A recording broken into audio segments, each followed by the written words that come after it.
Pemirsa, proses hukum terhadap kasus pagar laut ilegal terus berjalan dan hari ini Kepala Desa Kohot Arsin bin Asip memenuhi panggilan penyidik Bareskrim Polri. Pemeriksaan Arsin hari ini juga merupakan pemeriksaan yang pertama setelah dirinya ditetapkan sebagai tersangka dugaan pemalsuan dokumen SHGB Pagar Laut Tangerang, Banten. Nah, pemirsa, apakah pemeriksaan ini akan jadi titik terang untuk mengungkap siapa yang jadi dalang adanya pagar laut misterius tersebut? Kita akan membahasnya dengan Ketua Riset dan Advokasi LBH APPP Muhammadiyah, Gufroni, kemudian staf ahli Kapolri Arianto Sutadi, dan Ketua Hadar Alwi Institut Sandri Rumanama. Saya sapa narasumber saya. Selamat malam semuanya, apa kabar? Selamat malam, baik kabar Pak Yudi.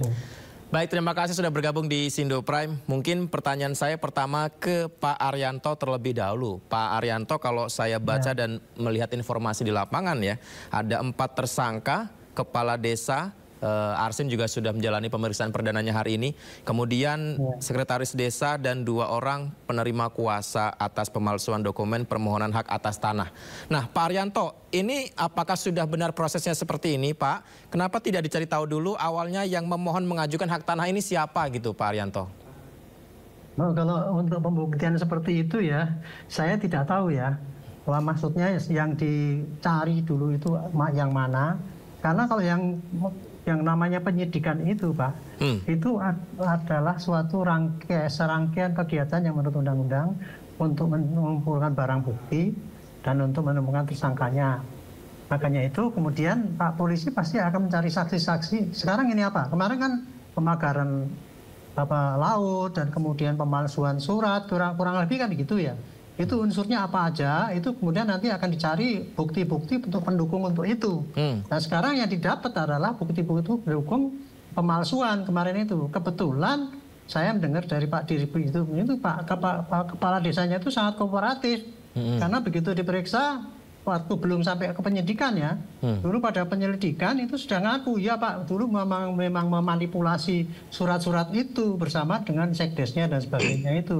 Makanya kemudian hasil gelar waktu itu kan dinaikkan menjadi penyidikan. Nah, penyidikannya apa? Ya itu yang bukti-bukti yang terungkap adalah pemalsuan dan surat-surat itu. Itu pasti akan diteruskan ya, dan nanti kemudian pada saat dia meriksa itu tadi, kepala desa tadi kan mengatakan bahwa saya merupakan korban gitu ya. Pasti nanti akan terkuak dia disuruh siapa. Nah, itu baru nanti melebar kalau memang polisinya jeli gitu ya. Dan kemudian Pak Kohot itu betul-betul memang mau kooperatif, mau membongkar semuanya, pasti nanti akan kepada siapa-siapa yang ada di belakangnya atau yang ikut serta atau penyuruh dan sebagainya. Itu jadi pasti bertahap Pak gitu. Masih bertahap.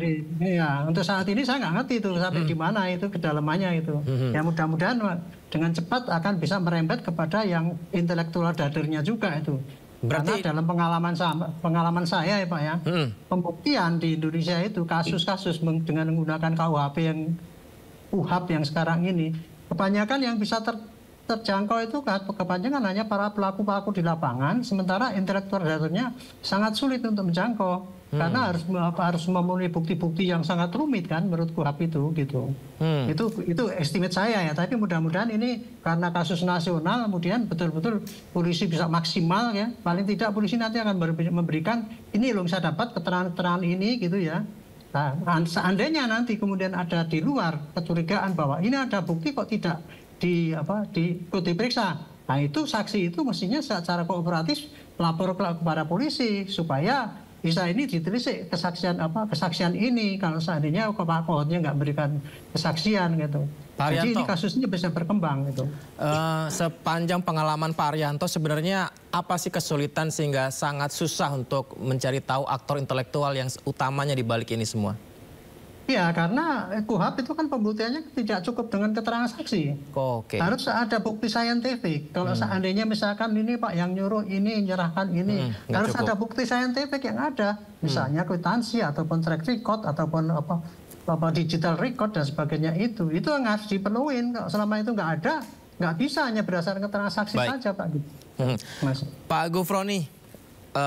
Bagaimana nih Pak Gufroni, apakah dengan proses penyelidikan di awal ini perdana pemeriksaan Kepala Desa Kohot ini aktor intelektual, kalau sepanjang bukti-bukti yang dikumpulkan oleh Pak Gufroni sendiri, ini bisa dibuka sebenarnya. Sudah terlihat dengan jelas siapa pelaku aktor intelektualnya. Ya, baik. Terima kasih Pak Yudi. Tapi sebelumnya saya ingin menyampaikan terlebih dahulu ya Pak, bahwa tadi pagi kami sudah membuat surat terbuka ditujukan kepada Kepala Desa Kohot dan juga Sekretaris Desanya, Bapak Arsin dan Ujangkarta, untuk membuka semua kasus ini secara terang benderang. Ya, jadi hari ini kan pemeriksaan dan saya tidak tahu apakah pemeriksaan sudah selesai atau belum. Dan kami berharap agar kedua orang itu untuk mengajukan diri sebagai justice kolaborator untuk mengungkap siapa aktor intelektual di balik kasus pemagaran laut dan juga pemalsuan dokumen itu. Dan tentu berdasarkan hasil penelusuran kami, memang ini tentu tidak cukup hanya kepada 4 orang yang ditetapkan sebagai tersangka. Ya, tentu tadi sudah disampaikan oleh Pak Yanto, kan juga harus diperiksa misalnya siapa pemohon, ya pemohon surat HGB dan SAM itu. Dan kami juga mendengar bahwa Mabes Polri juga sedang menyelidiki terkait dengan aliran dana. Jadi terkait dengan tindak pidana pencucian uang. Maka kalau ini dibongkar terus, maka sebetulnya ini akan mudah. Sebetulnya siapa sih yang mengajukan permohonan ini? Apakah atas nama individu atau atas nama perusahaan yang kita dengar misalnya itu adalah anak perusahaannya dari Agung Sedai Group. Jadi kami memang sejak awal sudah memprediksi ya Pak Yudi bahwa ini adalah tahap pertama untuk penetapan tersangka. Walaupun belum diumumkan sebetulnya ada pihak lain misalnya dari oknum BPN ya yang mengeluarkan HGB dan SAM yang ternyata itu palsu. Jadi ke depan memang harus ada pengumuman tersangka lebih lanjut. Apalagi kami dengar Mabes Polri juga sudah memeriksa beberapa kepala desa yang terkait dengan soal HGB dan juga pemagaran laut. Ya mudah-mudahan 16 desa atau 16 kepala desa juga bisa ditetapkan sebagai tersangka karena ini bagian dari kejahatan yang sistematis, tidak berdiri sendiri hanya terhadap kepala desa Kohot saja ya. Karena ini kan sangat terkait dengan bagaimana agar laut-laut itu dikapling sedemikian rupa, dibuat seolah-olah ini ada jual beli antara masyarakat kepada perusahaan. Jadi kita tunggu mudah-mudahan Mabes Polri bisa mengumumkan tersangka-tersangka lain selain 4 orang ini, Mas.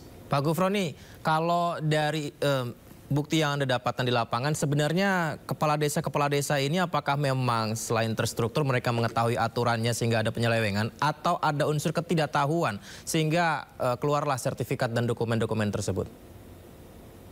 Saya kira tidak beralasan ya kalau karena dengan ketidaktahuan.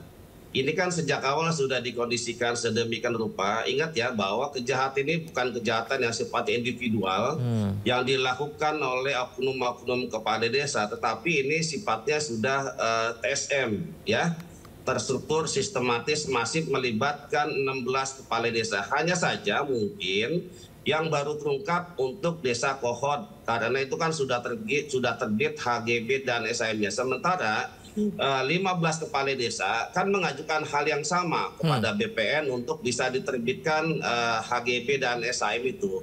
Jadi sudah ada itu girik-girik yang diduga palsu yang dibuat oleh oknum-oknum kepala desa. Saya kira sangat mudah.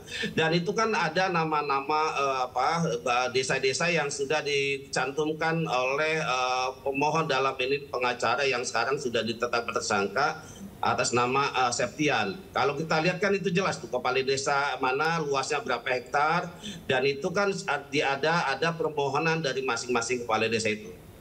Baik, Pak Sandri, 4 tersangka ditetapkan, kemudian pemeriksaan perdana kepada kepala desa Kohot. Apakah ini akan membuka kasus ini lebih terang? Atau justru malah akan mengerucutkan pada aktor intelektual, dalam hal ini mungkin adalah perusahaan-perusahaan yang disebut ramai belakangan disampaikan oleh netizen, atau justru akan membuka sebenar-benarnya, Pak Sandri? Gini Mas, sebelumnya saya mau sampaikan bahwa kalau semua persoalan di negara ini dikait-kaitkan dengan aktor intelektual itu lucu juga. Lucu karena semua orang itu terlahir dengan kemampuannya sendiri. Jadi kalau memang ada aktor intelektual di balik kasus pagar laut itu ngada-ngada itu. Kenapa Mas? Ngada-ngada? Ngada-ngada karena memang yang mengusulkan mulai dari proses girik dan lain sebagainya itu adalah kepala desa, terus yang menerima kuasa itu siapa dan siapa, ya mereka ini berarti aktor intelektualnya kepala desanya dong, gitu loh. Ngapain juga harus ada istilah aktor intelektual di balik kasus ini, ya. Jadi kalau menurut saya, sebenarnya kasus ini sudah mengerucut siapa pelakunya, kenapa sampai HGB dan SHM itu bisa terbit, itu kan ulah secara berjenjang, administrasinya diatur di tingkat desa. Lalu toh kepala desanya udah jadi tersangka, siapa lagi yang jadi target di balik kasus ini, kan lucu.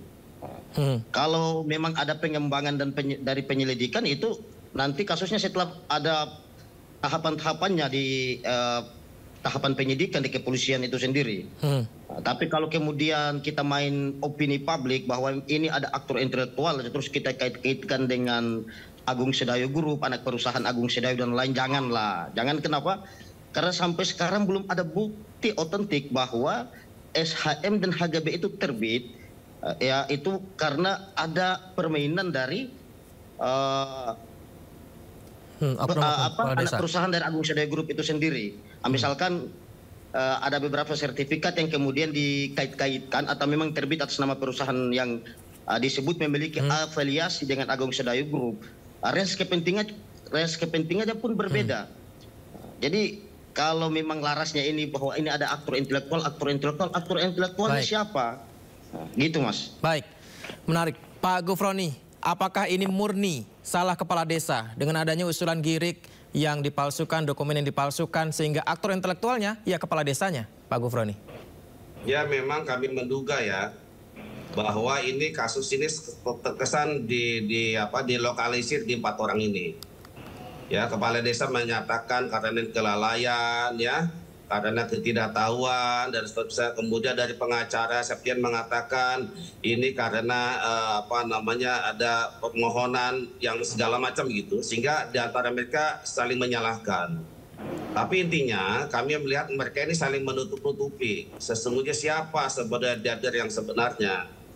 Jadi kami juga ada dugaan bahwa ini sengaja untuk supaya ini tidak melebar kemana-mana. Ya, padahal ini adalah sesuatu kejahatan extraordinary, ya, kejahatan luar biasa, karena ini kan dalam upaya untuk supaya laut bisa dikuasai oleh pengembang raksasa ini, ya, yang kita sebut misalnya Pantai Indah Kapuk II. Itu saya kira sudah clear. Tinggal nama-nama yang sudah kami sampaikan dulu pada tanggal 17 Januari yang mohon diperiksa, dipanggil, gitu ya. Jadi dari misalnya dari kuasa hukum katakanlah yang atas nama saudara Septian itu bisa ditelusuri dia kemana hubungannya. Itu kan publik sebenarnya sudah tahu. Tinggal keberanian sekarang yang paling penting adalah keberanian Mabes Polri untuk mengungkap kasus ini secara terang, secara gamblang dan secara profesional, bahwa ini memang benar-benar bisa dituntaskan secara serius. Tidak cukup hanya sampai 4 orang ini. Kan oknum BPN belum diperiksa, oknum BPN belum tetap tersangka, lalu oknum Dispenda, lalu oknum di Kementerian ATR BPN. Itu kan banyak sekali yang terlibat dalam persoalan HGB dan SHM ini. Baik, Pak Gufroni. Jadi fokusnya polisi tidak fokus hanya untuk desa Kod, tapi juga termasuk desa-desa yang lain. Baik Pak Gufroni, Pak Sandri, dan Pak Arianto, kita tahan dulu. Kita akan simak terlebih dahulu informasi Kepala Desa Kohot Arsin yang menegaskan bahwa dirinya adalah korban dari kasus pagar laut di Tangerang yang menyita perhatian publik. Mengapa demikian? Kita simak berikut ini.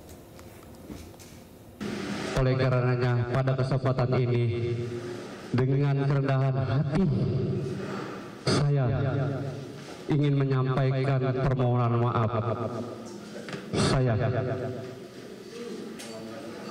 yang terdalam khusus kepada warga Desa Kohot dan serta seluruh warga negara Indonesia yang ikut serta mengamati penginvestasi dari kegaduhan yang ada. Dalam kesempatan ini ingin saya sampaikan bahwa saya juga adalah korban dari perbuatan yang dilakukan oleh pihak lain.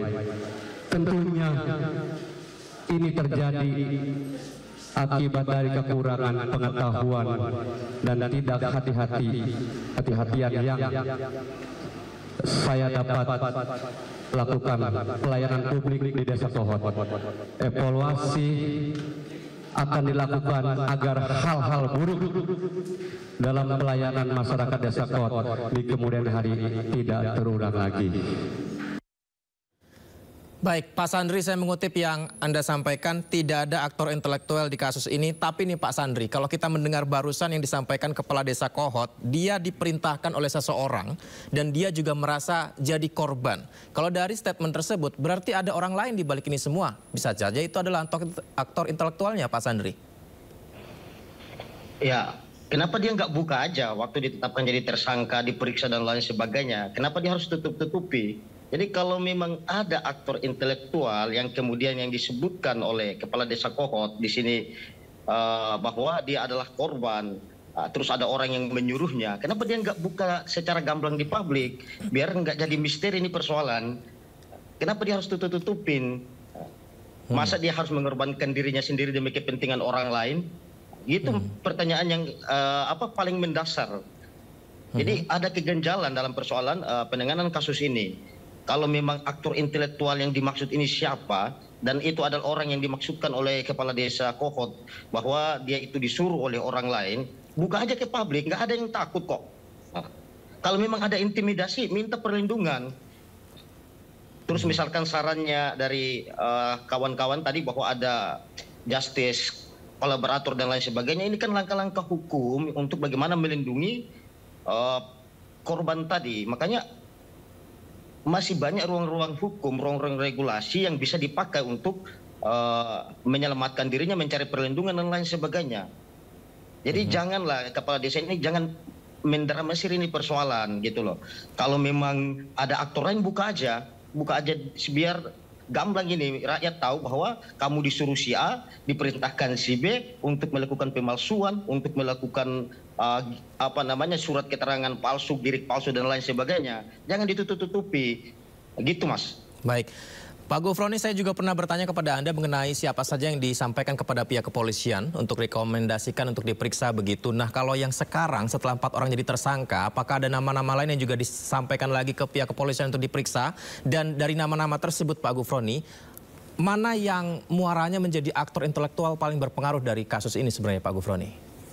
Ya, memang pada saat kami ke Barreskrim Polri ya, pada saat kami menyampaikan pengaduan itu kan ada 7 nama yang sudah kami sampaikan. Salah satunya adalah Bapak Arsin. Tapi Bapak Arsin kan ini kan dikaitkan terkait dengan pemalsuan dokumen. Nah, soal pemagaran laut ini kan belum terungkap sebetulnya. Mabes Polri mengatakan bahwa ini ranahnya KKP. KKP sampai hari ini juga nggak tuntas ya, dan KKP hanya fokus kepada administrasi. Kejaksaan Agung awalnya mau ikut terlibat dalam menyelidiki soal kasus pagar laut juga mundur tiba-tiba gitu ya.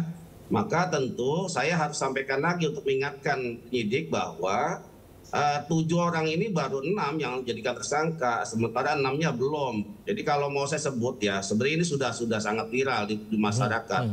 Aktor intelektualnya itu diduga misalnya ada namanya Ali Hanafi Dijaya. Itu orang Tangerang sudah sangat kenal lah. Ya, yang terkait dengan perampasan tanah ya, penyerobotan lahan itu diduga oleh Ali Hanafi, yang kami dengar adalah tangan kanannya Guan. Yang kemudian ada Engcun alias Ahmad Gojali, alias Freddy, alias Herdi yang mencaplok tanah-tanah masyarakat, merubah NIB kan. Kemudian ada sertifikat SM ganda, itulah yang diduga oleh Gojali. Kemudian adalah mandor Mehmet. Jadi 3 orang ini saya kira penting untuk coba diperiksa gitu loh. Jangan kemudian hanya fokus di tingkat hulu. Ya, kemarin kami komunikasi dengan penyidik bahwa penyidik sampaikan bahwa ini kita prosesnya dari hulu dulu ya Bang. Jadi belum sampai ke hilir. Oke, kita coba maklumi. Cuman persoalannya 3 orang ini kan masih senyum saya dengar. Masih melakukan koordinasi pertemuan dengan kepala desa. Yang kita khawatirkan adalah ada upaya menghilangkan barang bukti, itu yang paling penting. Ya, itu menghilangkan barang bukti, kemudian juga dikhawatirkan melarikan diri, ini yang sangat harus kita hindari. Jadi kalau Mabes Polri mau melakukan penyelidikan, ya hulu jalan, hilir pun jalan. Maksudnya dari mana? Dari dugaan tindak pidana pencucian uang. Ada indikasi aliran uang. Saya sudah sampaikan beberapa waktu lalu. Misalnya soal penerbitan HGB dan SHM itu, informasi yang kami dapat dari tanda kutip ordal itu dihargai sekitar 15.000 per meter. Jadi kalau desa Kohot misalnya ada 116 hektar, maka indikasinya adalah Arsin telah menerima uang sebesar 23 miliar lebih. Bagaimana dengan kepala desa yang lain? Kepala desa yang lain juga diduga sudah menerima uang di muka, yaitu sebesar 1.500 per meter untuk menerbitkan warga atau giri-giri palsu. Jadi sangat terang dan jelas, dan polisi tinggal bagaimana berani tidak untuk mengungkap ini semua. Baik, menarik. Pak Arianto, ini sudah sangat jelas dan gamblang disampaikan Pak Gufroni barusan. Pertanyaan terakhirnya mungkin yang saya tanyakan ke Pak Arianto. Berani tidak polisi untuk mengungkap ini semua setelah nama-nama tadi dan bukti-buktinya disampaikan? Kalau saya ditanya gitu ya saya nggak bisa jawab, Pak. Saya bukan polisi yang nangani ya. Seharusnya berani saya, ya, Pak. Begini, Pak. Silakan. Polisi itu ya, yang pas lagi dinas itu pasti kalau bertugas itu memperhatikan rambu-rambu hukum. Yang diumumkan ke depan adalah rambu-rambu hukum gitu ya. Jadi sekarang yang udah hukum-hukum yang udah pasti itu baru dia berani ngomong di depan publik. Ya. Sedangkan kalau hukum yang masih dalam sangkaan-sangkaan itu tadi, sepanjang itu belum bisa meyakinkan untuk jadikan alat bukti, pasti di-keep oleh dia. Tapi dia akan terus berusaha mencari keterangan yang kira-kira bisa betul-betul valid ya, untuk menyatakan tindak pidana itu. Kalau tadi dikatakan bahwa sangat lucu, ini harus dia cari pelaku intelektualnya itu ya, aktor intelektualnya itu. Itu dalam konteks gini, Pak. Ini kan kemarin yang diumumkan Dirpidum itu hanya kasus pemalsuan surat, penerbitan surat saja. Tetapi belum pada pembuktian bahwa ini dilakukan bersama-sama dengan orang yang lain. Nah, kalau nanti kemudian itu ternyata dugaan pidananya itu adalah ini dilakukan bersama-sama dengan yang lain, itu pasti akan dicari, Pak, siapa yang ikut serta di dalam mendesain ataupun bermaksud seperti itu gitu ya. Karena ini kan sangat masif itu. Sertifikatnya kan banyak banget gitu ya. Berarti secara ini tidak mungkin hanya dilakukan oleh satu orang saja itu masing-masing. Karena banyak itu pasti ada yang mengkoordinir. Itu kan tuduhan masuk akal gitu. Makanya polisi hanya lihat saja bukti-bukti yang ada itu terus ditelusuri terus, jangan berhenti. Tapi pesan saya ya, sampaikan pada publik apa yang didapat selama ini, supaya nanti apabila ternyata ada informasi yang masuk belum diolah, itu orang yang memberikan informasi itu bisa komplain dan ini akan dimasukkan dalam bukti-bukti untuk diolah kembali. Paling cuma begitu, Pak. Gitu. Jadi mudah-mudahan ini polisi tertantang untuk ini ya. Pak Arianto tadi juga disampaikan ada dugaan TPPU juga aliran dana. Nah, ini apakah ini juga bisa menjadi salah satu penguat? Ya itu kayak gitu. Kalau kasus ini ya, Pak, kalau kasus ini diungkap bahwa ini suatu kerjasama, ada koordinatornya, itu mesti pidananya banyak sekali tuh, Pak. Nanti ada pidana penyuapan, ada pidana TPPU gitu, ada pidana yang siapa yang anggota BPN itu kan yang dipecat-pecat itu katanya apakah itu gratisan? Nggak mungkin, Pak. Saya pernah di BPN juga, Pak. Jadi itu kemungkinan itu terjadi itu pasti ada gitulah. Nanti kalau ini diteruskan, penyelidikannya masih kepada yang dipecat-pecat BPN itu apakah itu ada pidananya apa tidak gitu, Pak. Kalau mau ngusut secara tuntas ya, Pak, ini sesuai dengan tuntutan masyarakat, bukan kita itu sesuai dengan bunyi publikasi, tetapi kita kalau polisi Barreskrim harus betul-betul profesional. Ada informasi masuk ya terus diramu, cari kira-kira ada. Kalau nggak ada ya ngomongkan pada publik, saya cuma baru dapat ini tuh, sehingga saya nggak mungkin saya bongkar yang ini gitu. Itu nanti akan dapat partisipasi dari para masyarakat untuk menambah bukti yang ada.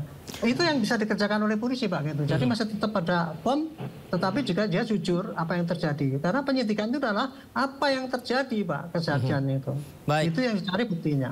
Ya. Pak Sandri, artinya ini bukan dramatisasi ya, karena kalau disampaikan Pak Arianto dan Pak Gufroni tadi nama-nama jelas, kemudian kasusnya juga jelas, ini ada dugaan bisa penyuapan, TPPU juga bisa sangat panjang, artinya kasus ini termasuk kasus besar, Pak Sandri? Ya kalau kasus besar sebesar apa kerugiannya, siapa yang dikorbankan, ya kalau memang ini kasus besar ya memang kasus besar, karena memang banyak melibatkan banyak pihak. Tapi memang kenapa saya bilang ada drama di sini, karena saya akan opini ini digulingkan, dibentuk untuk menyudutkan pihak tertentu, gitu loh. Padahal ini polisi sedang bekerja. Kita percayakanlah prosesnya kepada pihak kepolisian agar dapat mengungkapkan kasus ini secara terang benderang. Jangan lagi kita memainkan opini publik, menggiring bahwa ada aktor intelektualnya, ada ininya, ada itunya. Jadi ada drama gitu maksudnya. Ada drama yang dimainkan sehingga bisa membentuk opini publik. Harusnya kawan-kawan dan kita semua percayakan ini kepada kepolisian. Loh, sudah ada 4 tersangka kok gitu. Nah, kalau ada kasus ini terus dikembangkan, ya pasti ada tersangka-tersangka lainnya. Misalkan di sana ada indikasi tindak pidana pencucian uang, pasti ada ketemu kok titiknya di mana dalam pengembangan kasusnya pasti kita akan ketemu di mana kasus-kasus yang berhubungan dengan TPU itu akan diungkap sendiri gitu. Jadi jangan kita satu langkah duluan dari kepolisian loh, atau pihak penegak hukum di sini, mau baik itu kawan-kawan di kejaksaan maupun di kepolisian, gitu Bu. Baik, terima kasih banyak Pak Arianto, Pak Gufroni dan Pak Sanri sudah berbagi bersama kami di Sindo Prime. Sehat selalu Pak, selamat malam.